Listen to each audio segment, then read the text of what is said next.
हरे कृष्णा। सभी भक्तों का हार्दिक स्वागत है। आज का कल स्वागत है। तो हमने पिछली बार चर्चा किया था किस प्रकार भगवान इस बात की पुष्टि करते हैं कि वो ब्रह्मा जी ने तपस्या की और तपस्या के फलस्वरूप ही ब्रह्मा जी को भगवान का दर्शन प्राप्त हुआ। भगवान के धाम का, दिव्य धाम का भी दर्शन प्राप्त हुआ। भगवान कहते हैं कि तपस्या, जो भी तपस्या तुमने की है ये मुझसे अभिन्न है। मतलब ये मैं ही हूँ, ये तपस्या जो तुम कर रहे हो ये मैं ही हूँ। बहुत महत्वपूर्ण शिक्षा हमको यहाँ पे मिली कि हमें भी ये जो मनुष्य जीवन मिला है ये तप करने के लिए, तपस्या करने के लिए, भोग करने के लिए। तपस्या के माध्यम से ही हम भगवान का दर्शन प्राप्त करते हैं, भोग करके नहीं प्राप्त करते। इसमें और आज हम आगे पढ़ते हैं श्लोक नंबर 24 पे। ज्ञानमती मिला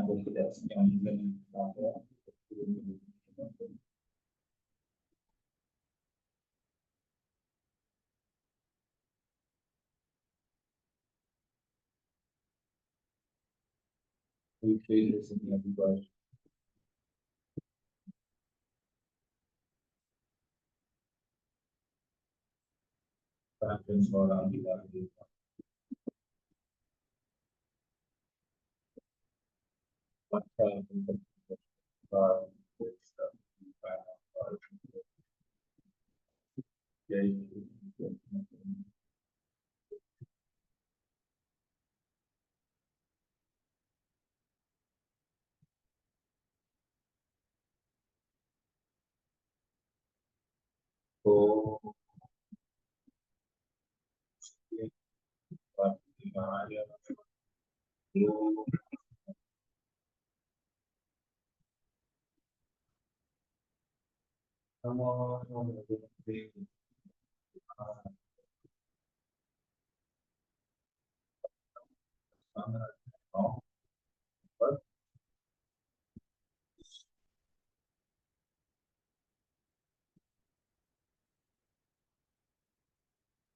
भगवान आगे ब्रह्मा जी से कहते हैं कि मैं ऐसे ही तप से इस विश्व की रचना करता हूँ, इसी शक्ति से इसका पालन करता हूँ और इसी से इसको अपने में लीन करता हूँ। अतः सबकी वास्तविक शक्ति है। तो कुछ भी कार्य करने के लिए जो शक्ति आती है वो तपस्या से आती है। भगवान यहाँ पर बताते हैं तपस्या कितना जरूरी है यहाँ पर बता रहे हैं। पेनेंस, लिखन बोलते हैं, कितना जरूरी है। तो हमें भी अगर कुछ करना है, शक्ति चाहिए कुछ करने की, तो तपस्या करनी पड़ेगी।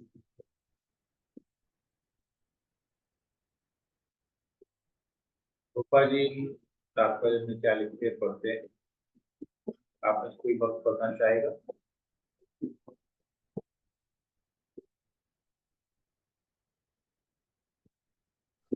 मैं पढ़ूं प्रभु जी? यस मैम, पढ़ लीजिए। तात्पर्य, तपस्या करते समय मनुष्य को श्री भगवान के धाम लौट जाने का संकल्प करना चाहिए और इसके लिए सभी प्रकार के कष्ट सहने हेतु तैयार रहना चाहिए। भौतिक संपत्ति, नाम तथा यश के लिए भी तो कठिन तपस्या करनी पड़ती है, क्योंकि इसके बिना कोई भी भौतिक संसार में हो प्रसिद्ध ही नहीं हो सकता। तो फिर भक्ति की सिद्धि के लिए भी कठिन तपस्या क्यों करनी होती है? सुविधा संपन्न सरल जीवन तथा दिव्य साक्षात्कार के लिए पूर्णता की प्राप्ति दोनों साथ साथ संभव नहीं। श्री भगवान कोई भी जीवात्मा से अधिक अधिक चतुर हैं, अतः वे देखना चाहते हैं कि भक्ति में सेवा के लिए भक्त कितना कष्ट उठाता है। तपस्या का आदेश श्री भगवान से सीधे या प्रमाणिक गुरु के माध्यम से प्राप्त होता है और यह आदेश चाहे कितना क्यों ना लगे, इसका पालन करना ही कठिन। जो इस नियम का दृढ़ पालन करता है उसे निश्चित रूप से श्री भगवान की कृपा प्राप्त करने में प्राप्त होती है।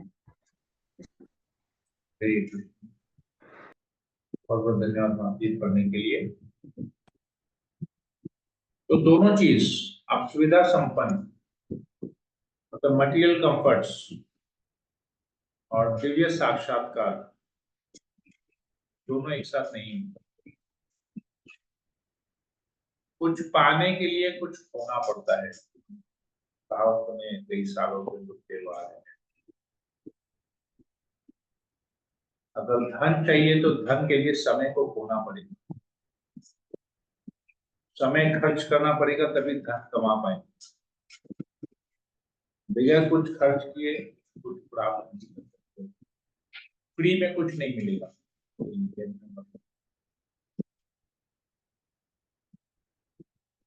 तपस्या धन कमाने के लिए, घर बनाने के लिए, परिवार को पालन करने के लिए कितना मेहनत करना पड़ता है। ये मेहनत, ये तपस्या ही है। कठिन तपस्या करते हैं, श्रम करते हैं, ये तपस्या है। तो भक्तिमय जीवन में जब भगवान की प्राप्ति करनी तो कैसे भगवान सरलता देते हैं। ये चीज जानकर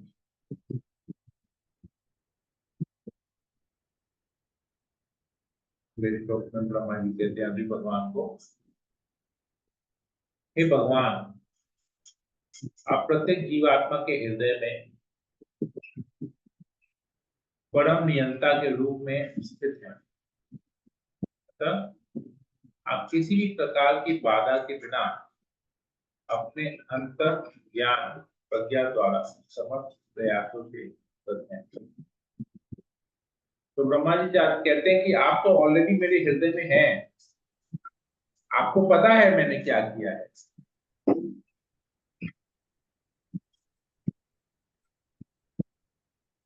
मेरा प्रयास आपको अच्छी तरह से पता है, आप देख रहे हैं मैं क्या कर रहा हूँ।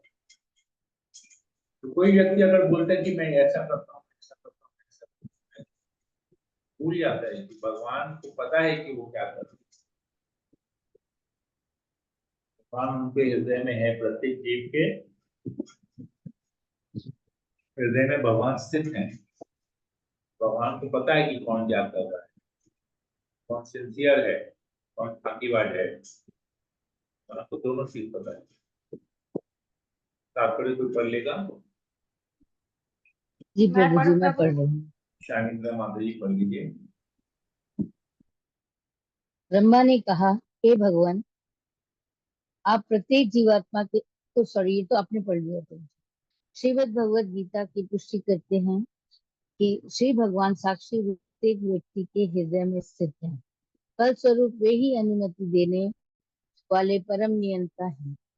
नियंता कर्म फलों का भोक्ता नहीं, सुख नहीं भोग सकता। उदाहरणार्थ, निषिद्ध क्षेत्र में अभ्यस्त शराबी शराब के निदेशक को आवेदन पत्र भेजता है और निदेशक आवेदन पत्र पर विचार करके शराब की कुछ मात्रा की स्वीकृति देता है। इसी प्रकार ये सारा भौतिक संसार मानो ऐसे ही शराबियों से भरा पड़ा है। प्रत्येक जीव आत्मा कुछ न कुछ भोगना चाहता है और प्रत्येक जीवात्मा उसकी पूर्ति के लिए व्यग्र रहता है। जिस प्रकार पिता पुत्र पर दयालु होता है, उसी प्रकार परमेश्वर प्रत्येक जीवात्मा पर कृपालु होने के कारण उसकी बचकानी इच्छाओं की पूर्ति करते रहते हैं। मन में ऐसी इच्छाओं को लेकर जीवात्मा वास्तव में कभी भी उन्हें भोग नहीं पाता, बल्कि बिना किसी लाभ के व्यर्थ की शारीरिक संकों को पूरा करता है। शराबी को शराब पीने से कोई लाभ नहीं मिलता, किंतु लत पड़ने के कारण वह उसका दास बनकर उससे छुटकारा नहीं पाना चाहता। अतः दयालु श्री भगवान उसकी इच्छाओं की पूर्ति के लिए उसे सारी सुविधाएं प्रदान कर देते हैं। निर्विशेषवादी परामर्श देते हैं कि मनुष्य इच्छा रहित हो और अन्य लोग इच्छाओं का पूर्ण दमन चाहते हैं। यह असंभव है। इच्छाओं का संपूर्ण लोप नहीं हो सकता, क्योंकि इच्छा करना जीवन का लक्षण है। इच्छाओं के बिना जीवात्मा मृत हो जाएगा, जो वह नहीं है। अतः जीवन तथा इच्छाएं साथ साथ हैं। जब मनुष्य ईश्वर की सेवा करने की इच्छा करता है, तब इच्छाओं की पूर्ति हो जाती है, और ईश्वर भी चाहते हैं कि जीवात्मा अपनी निजी इच्छाएं त्याग कर उनकी इच्छाओं के साथ सहयोग करे। यही श्रीमद् भगवत गीता का अंतिम उपदेश है। ब्रह्मा ने इस प्रस्ताव को स्वीकार किया और इसलिए उन्हें रिक्त ब्रह्मांड में सृजन करने का उत्तरदायित्व सौंपा गया। अतः ईश्वर के साथ तादात्म्य तादात्म्य का अर्थ है परम भगवान की इच्छाओं के साथ अपनी इच्छाओं को जोड़ना। इसी से समस्त कामनाओं की सिद्धि होती है। प्रत्येक जीवात्मा के हृदय में स्थित होने के कारण श्री भगवान को हर एक के मन की बात याद रहती है, और कोई भी व्यक्ति अंतः स्थित श्री भगवान की जानकारी के बिना कुछ भी नहीं कर सकता। अपनी श्रेष्ठ प्रज्ञा द्वारा श्री भगवान सबको अपनी इच्छा पूर्ति का पूर्ण रूप में अवसर प्रदान करते हैं, और तदनुरूप फल भी श्री भगवान द्वारा ही दिया जाता है। हरे कृष्ण। ठीक है, बहुत बहुत धन्यवाद। एकदम आपके करने के लिए। तो ये कितना स्पष्ट किया गया है, इच्छा रहित आप बोल सकते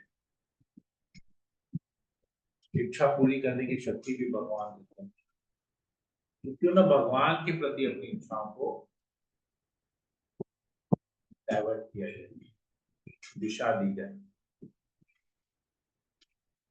बहुत जरूरी है, ये हमारे भक्ति में जीवन के लिए बहुत जरूरी है। ये देखिए कि भगवान क्या चाहते हैं, तो वही करना चाहिए। हम लोग क्या करते हैं, लोगों को खुश करने में लगे हुए हैं। ये क्या चाहता है, वो क्या चाहता है, उसको कैसी चीज करे, उसको कैसी चीज करे। इसको उसको खुश करने के चक्कर में भगवान को भूल जाते हैं। भगवान को कैसे खुश करते हैं।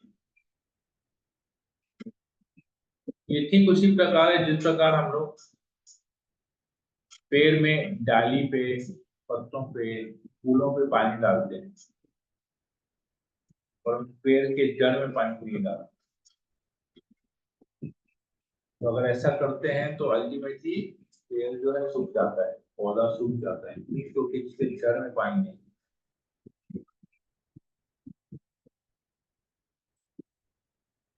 पेड़ के जड़ की तुलना या पौधे के जड़ की तुलना श्री भगवान से की गई है।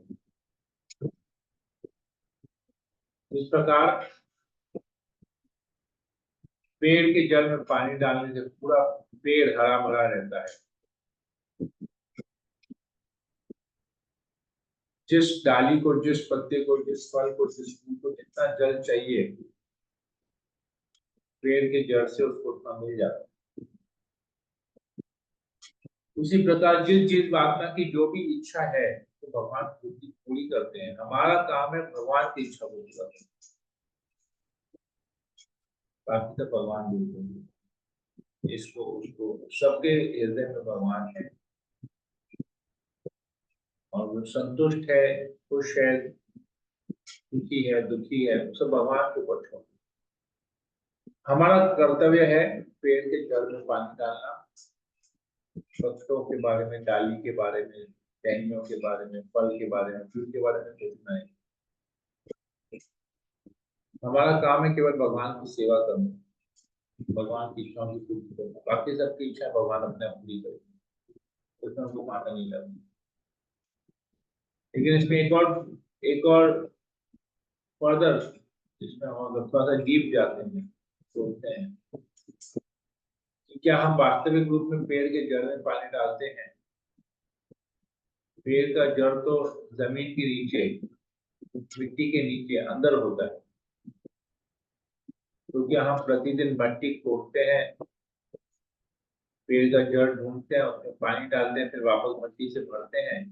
नहीं, हम क्या करते हैं, हम मिट्टी में पानी डालते हैं, उस मिट्टी से वो जड़ अपने आप खींचता है पानी को, और जड़ से जड़ को पोषण मिलने के बाद पूरे वृक्ष को अपने आप पोषण मिल जाता है।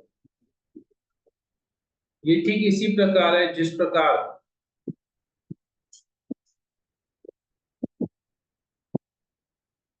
हम जब भक्तों की सेवा करते हैं, हम भगवान की प्रत्यक्ष सेवा नहीं कर सकते।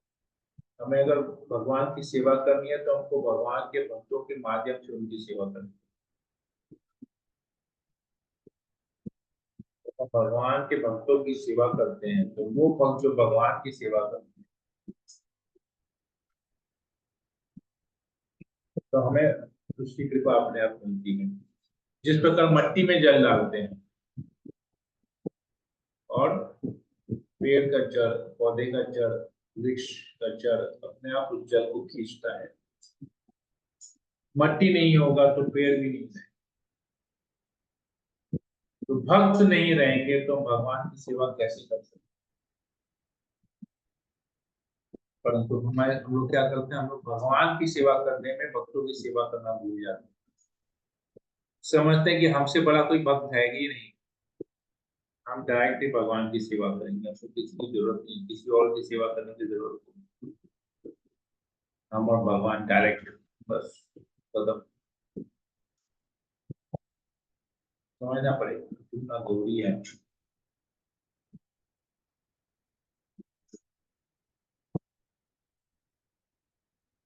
यही बात यहाँ पर बताई जा रही है, किस प्रकार भगवान की सेवा करना।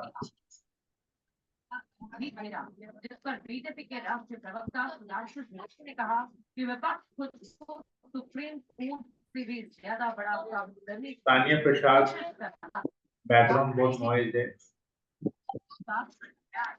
नहीं होने दे।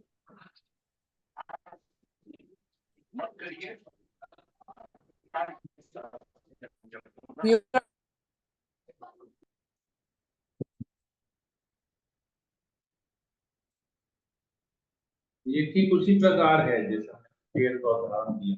तो हमको अपने जीवन में भक्तों के माध्यम से भगवान की सेवा करनी चाहिए, भक्तों की सेवा करने के माध्यम से भगवान की सेवा।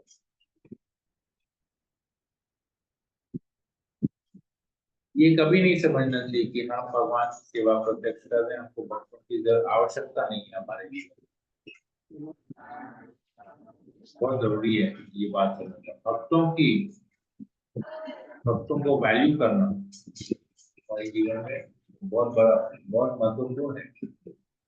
हम भक्तों को वैल्यू नहीं करेंगे, हम भगवान को वैल्यू नहीं कर पाएंगे, क्योंकि भक्त भगवान के साथ जुड़े हुए हैं। तो यहाँ पर बताया कि इस भगवान को सब कुछ पता है, भगवान सबके हृदय में है, और जो हम इच्छा करते हैं भगवान को पूर्ति करते हैं, अवसर प्रदान करते हैं, अपॉर्चुनिटी देते हैं, इच्छा पूर्ति की अपॉर्चुनिटी देते हैं। तो इच्छा ही करनी चाहिए भगवान की सेवा करने की, और जब वो इच्छा पूर्ति होती है तो उससे जो फल मिलता है वो भी भगवान ही प्रदान करते हैं। श्लोक, तथापि हे भगवान, मेरी आपसे प्रार्थना है कि मेरी इच्छा पूरी करें। कृपा मुझे बताएं कि दिव्य रूप के होते हुए भी आप संसारी रूप किस प्रकार धारण करते हैं, यद्यपि आपका ऐसा कोई रूप नहीं है। बहुत इंपॉर्टेंट क्वेश्चन पूछते हैं ब्रह्मा जी, भगवान आप कैसे, आपका दिव्य रूप है, फिर भी आप इस संसार में क्यों आते, क्या जरूरत है आपको, तो ऑलरेडी है, तो दिव्य रूप है, आपकी अलग से और कुछ करने की जरूरत क्या है।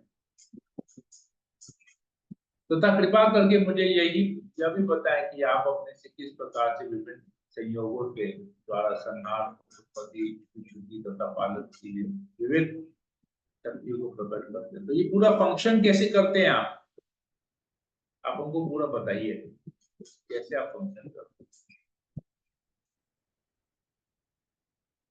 देखिए यही प्रश्न परीक्षित महाराज ने किया सुखदेव गोस्वामी से, और सुखदेव गोस्वामी उत्तर में बता रहे हैं कि यही प्रश्न नारद मुनि ने ब्रह्मा जी से किया, और यही प्रश्न ब्रह्मा जी ने भगवान से किया। तो ये गुरु परंपरा से कैसे चली आ रही है, इंपॉर्टेंट है। जो प्रश्न परीक्षित महाराज ने सुखदेव गोस्वामी से किया, और वो एग्जाम्पल दे रहे हैं कि यही प्रश्न नारद ने ब्रह्मा जी से किया, और ब्रह्मा जी बता रहे हैं कि यही प्रश्न मैंने भगवान से किया। तो पूरा एक परंपरा बता रहे हैं कि कौन कैसे है। तो अल्टीमेटली सोर्स कौन है, भगवान है।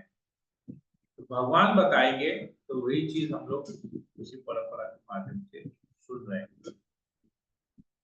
तात्पर्य प्रभुपाद जी लिखते हैं, ये सारा संसार भगवान की विभिन्न शक्तियों, अंतरंगा बहिरंगा तथा प्रकृष्टा शक्तियों के प्रसार से साक्षात भगवान है। इस प्रकार सूर्य का प्रकाश सूर्य लोक की शक्ति का प्राकट्य है, ऐसी शक्ति भगवान से तदाकार है और भिन्न भी है। इस प्रकार सूर्य प्रकाश सूर्य लोक पर भिन्न रहता है। ये शक्तियां विविध संयोगों के द्वारा भगवान के संकेत पर कार्य करती हैं, और ब्रह्मा विष्णु तथा शिव जैसे प्रतिनिधि करता कि भगवान के विभिन्न अवतार हैं। दूसरे शब्दों में भगवान के अतिरिक्त और कुछ भी नहीं है, फिर भी वे ऐसे प्रकट कारण से पृथक हैं। यह किस प्रकार से होता है इसकी व्याख्या पाठ में की जाएगी। तो भगवान की तीन शक्तियां हम लोग पहले भी पढ़ चुके हैं, तरंगा शक्ति, बहिरंगा शक्ति, प्रकृष्टा शक्ति। आध्यात्मिक जगत, भौतिक जगत और जीवात्मा, तीन भगवान की शक्तियां हैं। कैसे सब कुछ कार्य कर रहा है हमने पहले भी डिटेल में पढ़ा है, इसके बारे में और आगे फिर से हम पढ़ेंगे। सूर्य का एग्जाम्पल देते हैं प्रभुपाद जी। सूर्य और सूर्य की किरणें, सूर्य नहीं होगा तो सूर्य की किरणें कैसे आएंगी? तो शक्तिमान नहीं होगा तो शक्ति क्या? तो हमारे यहाँ पर जब सुबह होती है और हमारे घर में सूर्य की रोशनी या सूर्य की किरणें आती है, तो हम क्या कहते हैं, सूर्य उदय हो गया है। क्या सूर्य हमारे घर आ रहा है? नहीं, सूर्य की किरणें आ रही हैं। सूर्य की किरणें सूर्य से ही आती हैं, तो दोनों अलग भी हैं, दोनों एक भी हैं। सूर्य की किरणें और सूर्य की किरणों देख के हमको सूर्य का आभास होता है, तो दोनों एक हैं। लेकिन हमारे घर में सूर्य की रोशनी आ रही है, सूर्य नहीं आ रहा है, तो दोनों अलग भी हैं। तो भगवान की शक्ति से पूरा जगत बनता है, लेकिन इसका मतलब ये नहीं कि जगत, भगवान की शक्ति सब कुछ है। भगवान है तभी भगवान की शक्ति भी है। बगैर शक्तिवान की शक्ति नहीं आ सकती। इसलिए भगवान इस भौतिक जगत में रहते हुए भी इससे पृथक है, ये समझना। हरे कृष्ण। यहीं पर ही रखते हैं, किसी को कुछ प्रश्न हो तो पूछ सकते हैं, कोई कमेंट। हरे कृष्ण।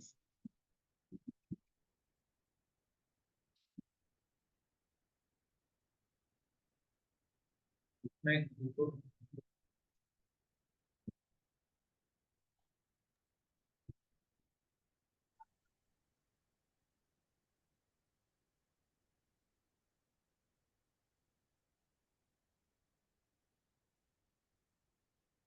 है, किसी को या कुछ बोलना है? प्रणाम प्रभु जी। यस, तानिया प्रसाद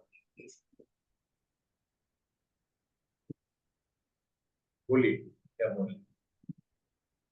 प्रभु जी हमको पूछना है कि कंठी धारण करनी है तो फिर हम कैसे करेंगे? कंठी धारण करने के लिए कुछ नियम होते हैं जो पालन करना पड़ता है, और नियमों का अगर पालन करते हैं तो आप कंठी को धारण कर सकते हैं। तो ये नियम, जिस प्रकार नियम है कि जिसमें कंठी धारण करने का मतलब ये है कि आप किसी भी प्रकार से मतलब बेसिकली अपने भोजन को, अपने आहार को कंट्रोल करना पड़ेगा। जी। भोजन आहार में लहसुन प्याज इंक्लूड नहीं होगा। इस भोजन आहार में बाहर का आइटम्स नहीं खा सकते, आपको केवल प्रसाद ही खाना पड़ेगा, भगवान को अर्पित करके खाना पड़ेगा। इसमें चाय, कॉफी और अल्कोहल, ये वो सब कुछ, मतलब जो भी नशीली पदार्थ है उसको आप उससे वर्जित होना पड़ेगा। वेजिटेरियन फूड होना पड़ेगा, वेजिटेरियन में भी no onion no garlic, pure sattvic food होना पड़ेगा। ये सब चीज अगर आप पालन कर सकते हैं तो फिर आप कंठी धारण कर सकते जी। हैं। ये नियम है। पहले अपने आप को बहुत स्ट्रांग बनाना पड़ेगा, उस इस तरह को अपने आप को जीवन का एक लाइफस्टाइल वैसा बनाना पड़ेगा। तो वैसा जब लाइफस्टाइल बन जाएगा तब फिर हम कंठी पहन सकते हैं।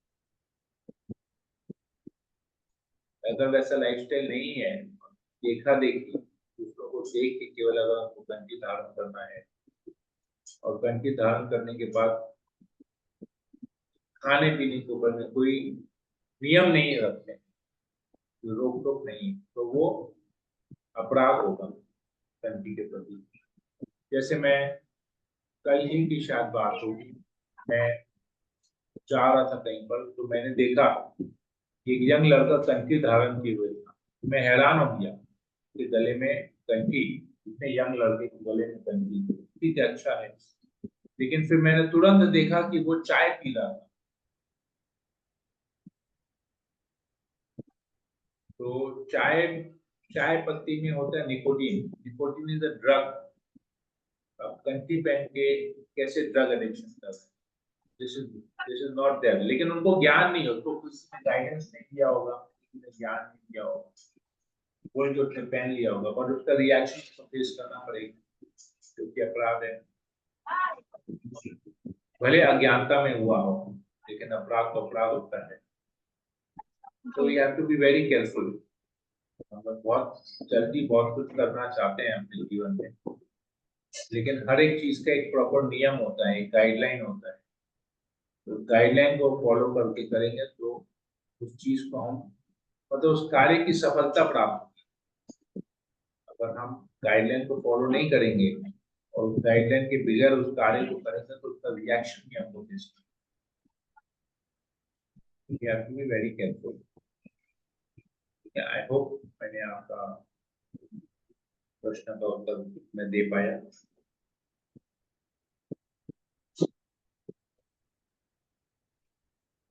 क्लियर है? तानिया प्रसाद, क्लियर? जी। यस। और किसी को कुछ पूछना है या कुछ बोलना है? हरे कृष्ण प्रभु जी, दंडोत प्रणाम। प्रभु जी बोल रहे हैं कि जैसे कितना लोग, हरे कृष्णा प्रभु, हाँ बोलिए। प्रभु बोल रहे हैं कितना लोग 3 राउंड पहनते हैं, 2 राउंड पहनते हैं, 1 राउंड पहनते हैं, उसका मतलब क्या है प्रभु? मुझे इसका मतलब आज तक नहीं पता कि कोई 1 राउंड 2 राउंड 3 राउंड क्यों पहनता है। मैं तो हमेशा 3 राउंड शुरू से पहना हूँ। कुछ किसी किसी भक्तों ने मुझे बताया था, मतलब मैंने किसी प्रामाणिक ऑथेंटिक सोर्स से सुना नहीं, भक्तों के चर्चा में मैंने सुना कि दीक्षा के पहले 2 राउंड पहना जाता है, दीक्षा के बाद 3 राउंड पहना जाता है। किसी माता जी से मैंने सुना था कि उनको 3 राउंड पहनने में वो थोड़ा सा बड़ा पहनना चाहती हैं, चेन की तरह पहनना चाहती है, तो वो सिंगल राउंड पहनती है। तो ये पर्सनल चॉइस है, 1 राउंड पहनना, 2 राउंड पहनना, 3 राउंड पहनना, आपको पता नहीं है, सब लोग अपने अपने हिसाब से करते हैं। पर हम लोगों को सिखाया गया है कि 3 राउंड ही पहनना चाहिए, बाकी लोगों का अपने ऊपर है। तो 1 राउंड 2 राउंड 3 राउंड जीवन में उतना महत्व नहीं रखता है कि हम कंठी का कितना राउंड पहने हैं। कितने लोगों को तो मैं देखता हूँ 2-2 3-3 कंठी पहनते हैं, मतलब 3-3 राउंड के 2 कंठी 3 कंठी पहन लेते हैं। तो कितना कंठी हम पहनते हैं या कितना राउंड का कंठी पहनते हैं वो महत्वपूर्ण नहीं है उतना। महत्वपूर्ण बात यह है कि हम कंठी धारण करने के बाद उस नियमों को पालन कर रहे हैं, वो ज्यादा महत्व रखता है।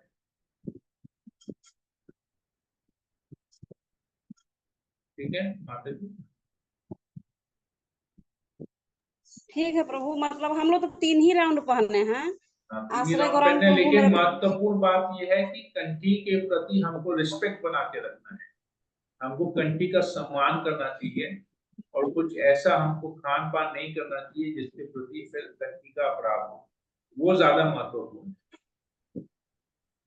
हम लोग कुछ खाते नहीं है ऐसे, तो बाहर का कुछ भी नहीं खाते हैं ऐसे। ऐसा तो मतलब सात्विक भोजन ही हम लोग कर रहे हैं, हर नियम पालन हो ही रहा है। लेकिन मतलब वही हमको समझ में नहीं आता था कि कितना लोगों कंठी को का देखते हैं गले में 2 राउंड राउंड, एक। नंबर ऑफ राउंड्स का टेंशन करना जरूरी है, आपको जो ठीक लगे आप बैठ जाए।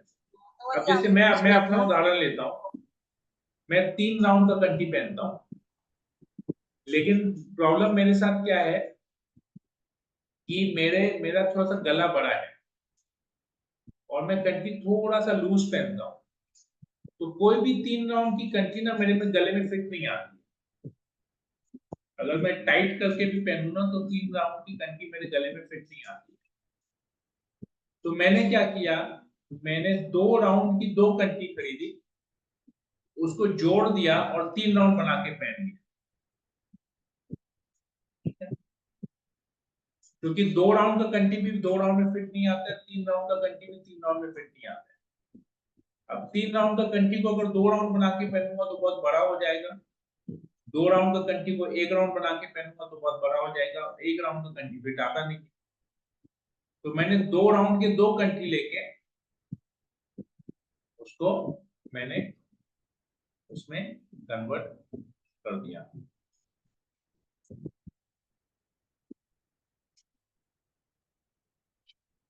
तो ये चीज है। ठीक है प्रभु, हाँ वो समझ में आ गया अब। क्या से मेरे प्रभु जी को तो आश्रय गौरांग प्रभु जी पहनाए हैं, और हमको मंजू माता जी पहनाई थी वही मायापुर में। ठीक है, गौड़ पूर्णिमा को हम लोग गए थे तभी। ठीक है प्रभु, हरे कृष्णा प्रभु जी, दंडवत प्रणाम। और किसी को कुछ पूछना है? हरे आशा रानी बात बोलिए। श्लोक में प्रभु जी ब्रह्मा जी आपका आवाज नहीं आ रहा है माता जी, बहुत धीमा आ रहा है। हरे कृष्णा प्रभु जी। हरे कृष्ण, हाँ बोलिए। इसमें ब्रह्मा जी प्रार्थना कर रहे हैं भगवान से कि मेरी इच्छा पूरी करें, कृपया मुझे बताएं कि दिव्य रूप के होते हुए भी आप संसारी रूप किस प्रकार धारण करते हैं, यदि आपका ऐसा कोई रूप नहीं होता तो प्रभु जी इसका क्या मतलब है कि प्रभु भगवान तो सब रूप धारण कर लेते हैं ना।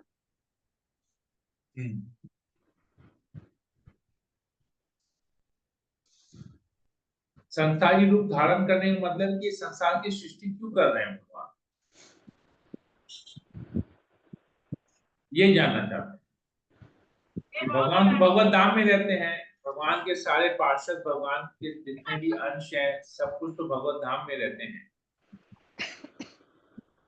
फिर भगवान क्यों आ रहे हैं भौतिक जगत की सृष्टि क्यों कर रहे हैं, कहने का मतलब ये, पूछने का मतलब ये।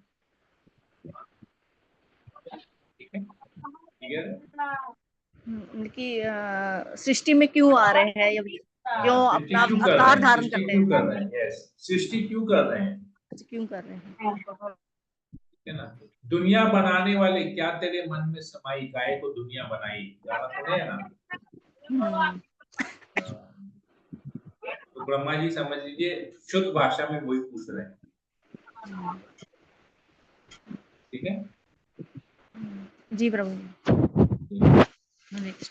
प्रभु जी एक चीज पूछना था कि कल आईडीसी क्लास में प्रभु जी ने बोला था कि आप अपने लीडर हैं उनसे बात करिए, उनको बोलिए कि वही आपको ट्रेनिंग देंगे और वही आपका मतलब कि एग्जाम भी लेंगे अपने अपने ग्रुप लीडर। तो कि कैसे करना पड़ेगा फिर अब हमने तो आपको आपके। पहले भी बताया कि आईडीसी दीक्षा के लिए कंपलसरी है, शेल्टर के लिए नहीं। अभी तो आपको आश्रय लेना है। तो आप आईडीसी के पीछे इतना माता क्यों लगा? क्योंकि शेल्टर नहीं हुआ है, शेल्टर नहीं हुआ है, तो पहले तो शेल्टर लीजिए ना। हाँ, सबसे लेकिन पहला जो तो शेल्टर लेना है, आश्रय, गुरु का आश्रय लेना है। हाँ हाँ गुरु का आश्रय लेने के 1 साल बाद दीक्षा होता है, कम से कम 1 साल बाद। नहीं नहीं, वो एग्जाम के लिए बोल रहे थे प्रभु जी, हाँ, जो अभी आश्रय एग्जाम लेना हो। ज्यादा, अभी आपके लिए आश्रय ज्यादा जरूरी है एग्जाम से। अच्छा, क्योंकि आश्रय का एग्जाम से मैं तो पहले भी यही ले तो सकते बोल रहा हैं। हूँ, आश्रय लिए नहीं है और दीक्षा का तैयारी कैसे कर रहे हैं? अच्छा। आश्रय लेना ज्यादा जरूरी है। दीक्षा का तैयारी तो हम आपको 2 दिन में करवा देंगे, हम्म लेकिन जब तक आश्रय नहीं होगा तो दीक्षा दीक्षा तो 1 साल बाद होगा, आश्रय लेने के 1 साल बाद दीक्षा होगा। हम्म तो क्या ज्यादा जरूरी है अभी? नहीं, आश्रय ही लेना पहले फिर। आश्रय ज्यादा जरूरी है, हम्म पहले आश्रय लीजिए। दीक्षा के समय हम आपका दीक्षा का तैयारी अपने आप करवा देंगे, उसके लिए ज्यादा सोचने की जरूरत नहीं है। आश्रय पहले लेना है, वो ज्यादा जरूरी है। ठीक है? जिनका आश्रय हो गया है वो अब इस टेंशन करेंगे दीक्षा के लिए, उनको क्या क्या करना है। जिनका आश्रय नहीं हुआ है वो क्यों दीक्षा के बारे में, पहले आश्रय के बारे में सोचिए, आश्रय लेंगे। और आप लोगों का ऑलरेडी नाम चले गया है, आपका और नेहा शर्मा माता जी का नाम फॉर्म ऑलरेडी जमा पड़ गया है आश्रय के लिए। आश्रय होने दी, जो प्रोसेस है उस प्रोसेस को जाने दो। ठीक है? जी प्रभु, हरे कृष्ण। और किसी को कुछ पूछना है?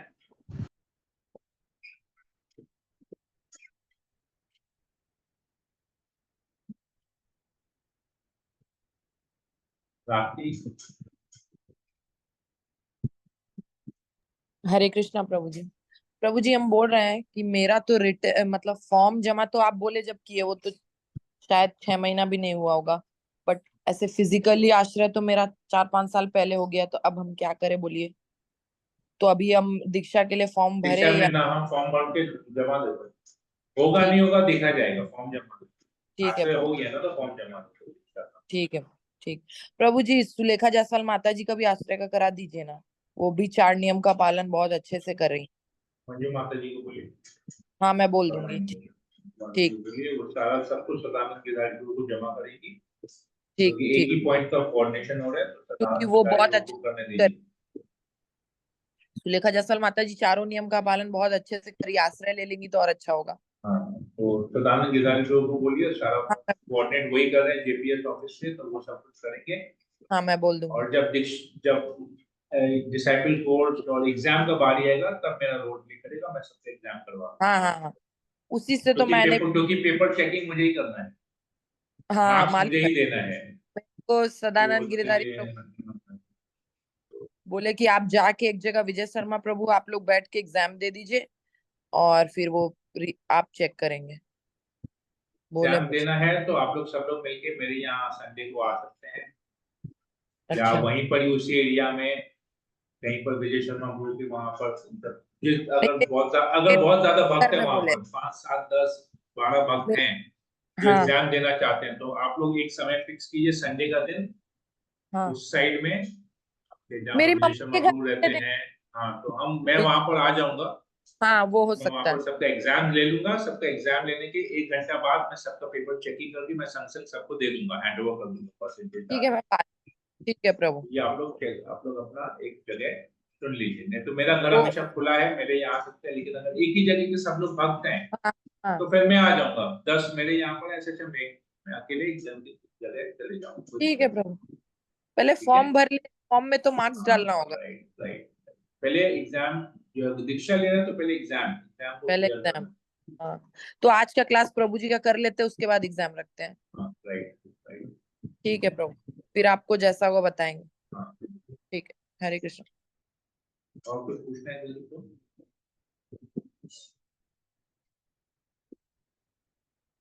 ठीक है, फिर हरे कृष्णा प्रभु जी, दंडवत प्रणाम। हो गया। प्रभु जी बोल रहा है कि ये डिसाइपल कोर्स का कोई बुक्स नहीं है क्या, हमने बुक शेयर किया जिसको था हम, हमें पूरा डिसाइपल कोर्स तो बुक के थ्रू मेरे ही पास किया है था। प्रभु हैंड बुक। आप डिसाइपल कोर्स का क्लास अटेंड किए थे ना? जी प्रभु। तो हमने क्या शेयर किया था स्क्रीन में? आप वही वो 1-1 घंटा का चार्ट जो था प्रभु जी। हमने तो सब चैप्टर शेयर किया था ना, स्क्रीन में शेयर करके सब कुछ पढ़ा था। तो वो तो शिष्य पाठ्यक्रम ऑनलाइन हैंडबुक से ही तो किया था। जैसे बुक होता प्रभु जी और अच्छा से तब पढ़। हाँ तो बुक तो है ना, मैं तो वही बुक से किया ना, मैं तो अपने से कुछ नहीं किया, मैं तो वही आपको बता रहा हूँ। मोबाइल से तो बुक से पढ़ने ही में किया थोड़ा। है। तो बुक आप छपवाइए, हम आपको सॉफ्ट कॉपी दे देता, प्रिंट आउट निकलवा लीजिए।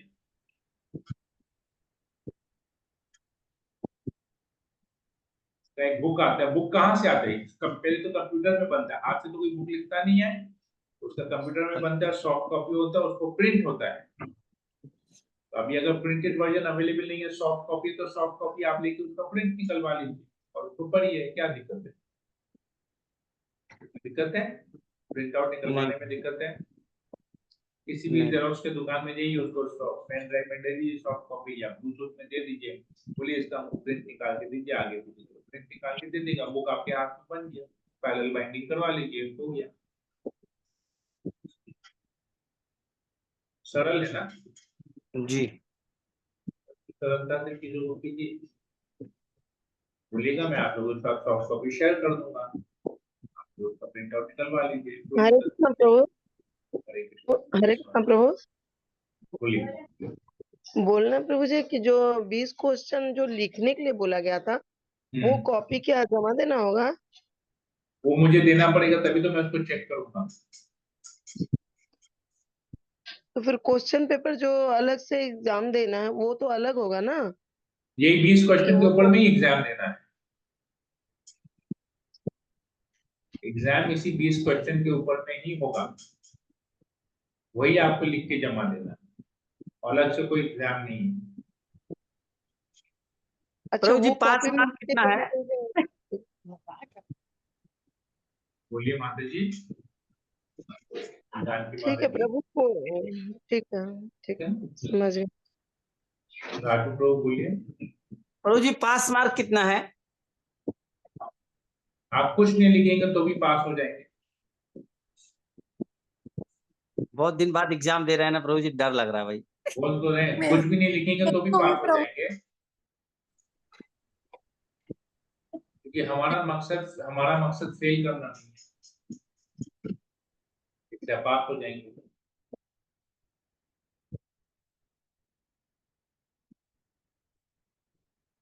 ठीक है? ओके प्रभु जी। हरे कृष्णा प्रभु जी, दंडवत प्रणाम। प्रभु जी एक बार 20 क्वेश्चन इसमें डालिए ना। 20 क्वेश्चन तो मिला होगा आप लोगों को। इसमें एक ठीक बार है, मैं डाल दीजिए, डाल पता दूंगा, सब कुछ मैं डाल नहीं दूंगा, समझ में आ रहा है, एक बार। मैं डाल दूंगा। ठीक हाँ ठीक है प्रभु, हरे कृष्ण, दंडवत प्रणाम। ठीक है, मैं सेशन को ये एंड करता हूँ। हरे कृष्णा हरे कृष्णा कृष्णा कृष्णा हरे राम हरे राम राम राम हरे हरे। वाचा कल्पतरुभ्य कृपा सिंधु भवतः पतितानां पावनेभ्यो वैष्णवेभ्यो नमः।